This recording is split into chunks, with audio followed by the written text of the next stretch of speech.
Hi friends.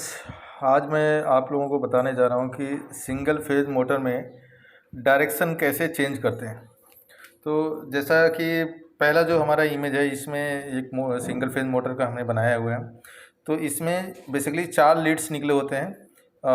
2 Leeds जो होते हैं वो स्टार्टिंग वाइंडिंग के होते हैं, और दूसरा जो 2 लीड्स होता है वो आपका रनिंग वाइंडिंग का होता है। तो इसमें हम आइडेंटिफाई कैसे करेंगे स्टार्टिंग वाइंडिंग कौन सा है और रनिंग वाइंडिंग कौन सा है। तो नॉर्मली हम जब दोनों लीड्स आपस में इसको मल्टीमीटर से रेजिस्टेंस जब चेक करेंगे, तो जिसका रेजिस्टेंस ज़्यादा आएगा वो वाइंडिंग हमारी स्टार्टिंग वाइंडिंग होगी, और जिस वाइंडिंग का रेजिस्टेंस कम आएगा वो हमारी रनिंग वाइंडिंग होगी।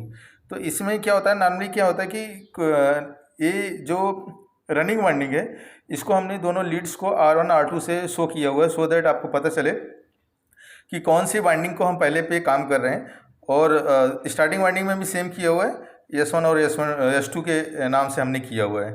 तो यहाँ पे आप देखेंगे कि जो न्यूट्रल और फेज, सिंगल फेज में 2 ही रहता है, एक फेज होता है एक न्यूट्रल होता है। तो न्यूट्रल या फेज हम कहीं भी आपस में चेंज कर सकते हैं, उससे कोई दिक्कत नहीं है।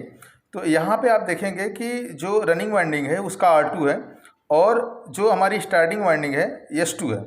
इसको हम क्या है कि कैपेसिटर के थ्रू दोनों लीड्स को आपस में जोड़ते हैं, ठीक है।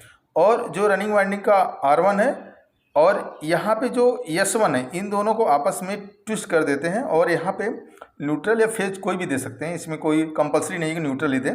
बट आपको बताने के लिए हमने यहाँ दिखाया हुआ है कि इसको न्यूट्रल सप्लाई देते हैं, और यहाँ पे जो R2 और S2 आपस में कैपेसिटर के थ्रू है उसमें हम इसको फेज सप्लाई देंगे। तो सपोज करो ये क्लॉकवाइज घूम रहा है, लेकिन हमें पता चला कि डायरेक्शन इसका उल्टा है, तो हमें हमको इसको डायरेक्शन चेंज करना है। तो हमने ये वाइंडिंग के नोमेनक्लेचर को दिखाया हुआ है, सो दैट दूसरी जो वाइंडिंग है जहाँ पे हमें कनेक्शन चेंज करना है, कैसे करना है, वो आपको आइडिया लगेगा। पहले में आप देखेंगे R1 और S1 को यहाँ पे न्यूट्रल दिया, लेकिन इसमें आप देखेंगे तो R2 और S1 मतलब यहाँ पे क्या है, R1 और R2 को आपस में स्विप कर देना है, चेंज कर देना है, बाकी सब कुछ वैसा रहेगा। और कैपेसिटर R1 और S2 के बीच में आपस में शॉर्ट करेगा, जहाँ से फेज सप्लाई जाएगी, और R2 और S1 के थ्रू न्यूट्रल सप्लाई जाएगी, और हमारी मोटर जो है एंटी क्लॉकवाइज घूमना शुरू करेगी और डायरेक्शन चेंज हो जाएगा। बहुत सिंपल है, ज़्यादा इसमें कुछ नहीं है।